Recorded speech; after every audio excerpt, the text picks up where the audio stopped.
Bonjour, me revoilà. Aujourd'hui, j'avais envie de vous parler des Amérindiens. En fait, j'avais envie de vous parler de l'origine des attrape-rêves. Et je sais pas pourquoi, pour ça, j'avais envie d'aller dehors. J'avais envie de passer un petit peu de temps dans le jardin. Est-ce que tu as des rêves? Je veux dire la nuit, est-ce que tu fais des rêves trop bien? Et est-ce que le jour, tu as des rêves? Est-ce que c'est les mêmes rêves que la nuit? Ça parle des mêmes trucs? Est-ce que tu fais des cauchemars? Ça parle de quoi tes cauchemars? Et est-ce que tes cauchemars, c'est parce que c'est le cauchemar à un endroit de ta vie, de ta relation avec les gens, avec toi-même? Est-ce que toi aussi tu vois qu'il y a des liens entre tes cauchemars de la nuit et du jour et tes rêves de la nuit et du jour? Bon, tout ça pour revenir à cette histoire de cauchemar et de passage plus ou moins. Mais qui est-ce qui tire à la carabine? Qu'est-ce que c'est un attrape-rêve? On en voit partout en ce moment. Je ne sais pas si vous aussi vous avez remarqué. On peut en trouver dans tous les magasins, dans plein d'illustrations, sur les petits carnets, les vêtements, partout. Il y a des attrape-rêves, c'est comme hyper tendance. Un attrape-rêve, c'est un objet de la tradition amérindienne. Et les Indiens d'Amérique fabriquaient des attrape-rêves, fabriquent en fait encore des attrape-rêves, avec pour intention de prendre soin du sommeil des enfants. Quand il était mis au niveau d'une ouverture, d'une fenêtre ou d'une porte, alors les premiers rayons du soleil, grand-père feu, passant à travers le maillage de la toile. La toile qui est faite au centre, pour eux, c'est un hommage à Iktomi, l'araignée.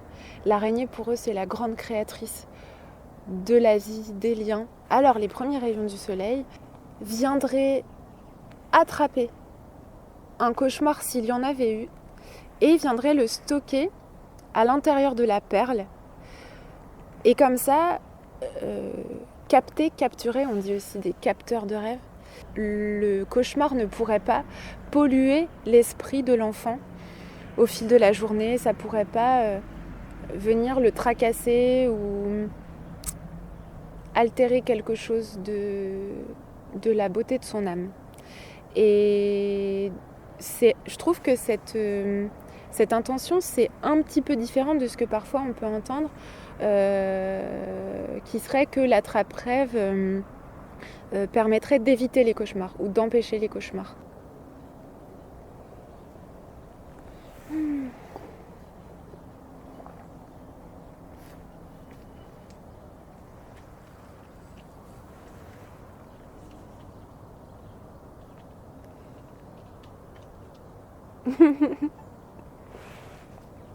En tout cas, j'ai vraiment à cœur de repartir de cette intention de base qui m'a beaucoup touchée en fait, à l'endroit des cauchemars. Je ne sais pas si ça vous parle, des passages, des moments où on se dit mais purée, ce que je vis là, c'est juste un cauchemar. Comment je fais pour sortir de ça? Et en fait, ça m'a beaucoup marqué, ça m'a beaucoup fait penser à cette manière très particulière de considérer le cauchemar à travers l'attrape-rêve et de me dire ok, peut-être l'idée c'est pas d'empêcher les moments difficiles, de les éviter, de me taper dessus parce que je suis pas bien, parce que je suis fatiguée.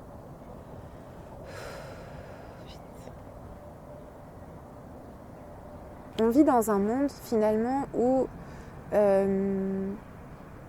il y a une sorte de productivité qui est tout le temps attendue, comme s'il fallait tout le temps pouvoir avoir une forme de ouf, comme s'il fallait tout le temps être au taquet, être capable de produire sans cesse, avec la même énergie, avec la même force, comme s'il fallait tout le temps être positif, être cool, être fun, tout le temps avoir envie. Et en fait, apparemment, j'ai l'impression que je ne suis pas la seule à traverser des moments où il n'y a plus la patate, il n'y a plus le jus, il n'y a plus les moyens parce qu'il y a des blessures à l'intérieur qui s'expriment, parce que la voiture, elle nous a lâchés et que tel truc se passe pas bien, parce qu'on vient d'apprendre qu'on a une maladie ou qu'un proche a une maladie, parce que les deuils, parce que les problèmes, parce que plein de trucs. Et finalement, ça fait partie de la nature aussi. Je suis entourée d'arbres qui sont là, tout nus, qui n'ont plus rien, la sève dans les chaussettes.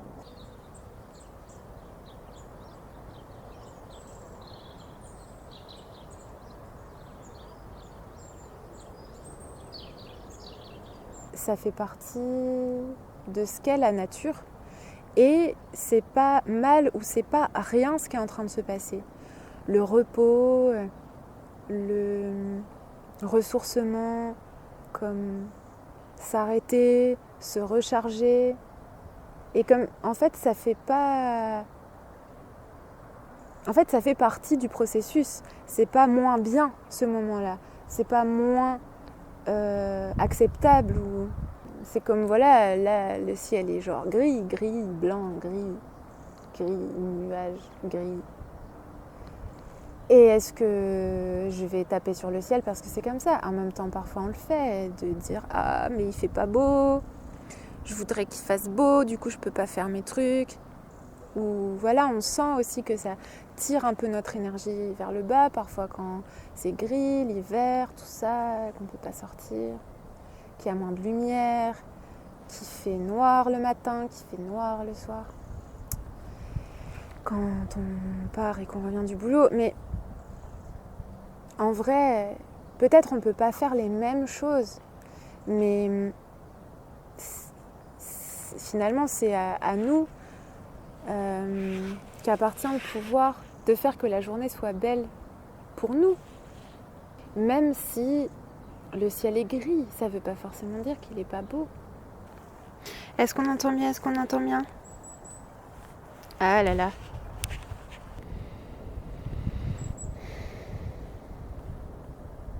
Oh, ça recommence. Non. Tout ça pour en revenir à cette histoire de cauchemar et à ces passages à vide, ces moments de dépression, ces moments où on broie du noir, ces moments où on traverse un cauchemar. Et je me disais, tiens, plutôt que de se taper dessus en disant que ça devrait pas, c'est mal, il faudrait pas, il faudrait que, comment faire pour être un soutien pour soi-même? Comment faire pour saisir un peu, profiter de ce moment-là pour aller un peu à l'intérieur et puis essayer d'écouter à travers ce noir, ce moment plus sombre, cette zone un peu plus obscure. Mais tiens, mais qu'est-ce que ça vient me dire? Qu'est-ce qui est en train de souffrir à l'intérieur de moi? Quelle blessure, peut-être du passé, est en train de se réactiver dans telle relation que je suis en train de vivre avec mon amoureux, mon amoureuse, avec quelqu'un de ma famille, avec quelqu'un du boulot. Ou alors voilà, qu'est-ce qui se passe par rapport à mon travail? Peut-être est-ce que Voilà, les burn-out, tout ça, c'est des moments où se dire mais qu'est-ce qui est pas nourri à l'intérieur de moi? Qu'est-ce qui m'appelle? Qu'est-ce qui appelle au secours? Qu'est-ce qui voudrait pouvoir s'exprimer? Qu'est-ce qui voudrait pouvoir s'offrir? Et qui, dans le contexte actuel, est obligé de s'étouffer à l'intérieur de moi, de se retenir. Qu'est-ce que ça vient me dire de moi? Quel aspect de ma moi-mémité n'est pas bienvenu dans la situation que je suis en train de traverser? Et du coup, ça fait mal, et du coup, c'est tout noir, et du coup, c'est le cauchemar. Mais en fait, en quoi c'est à mon service? Qu'est-ce que je peux en faire? J'ai envie d'être un soutien thérapeutique avec mes attrape-rêves, avec les ateliers. Et en même temps, si je peux être là aussi pour célébrer quand la vie, c'est pas ou c'est plus un cauchemar. Quand maintenant, c'est le rêve. Quand maintenant, tu peux goûter la joie, l'expansion de toi-même. Quand tu es en train de faire et de vivre exactement ce que tu aimes.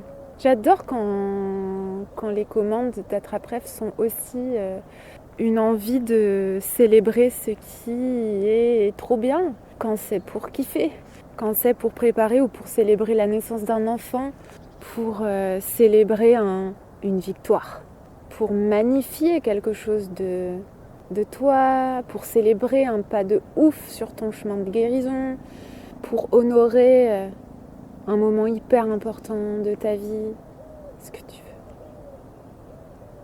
comme tu veux. Bon. Merci de m'avoir écouté, regardé et tout.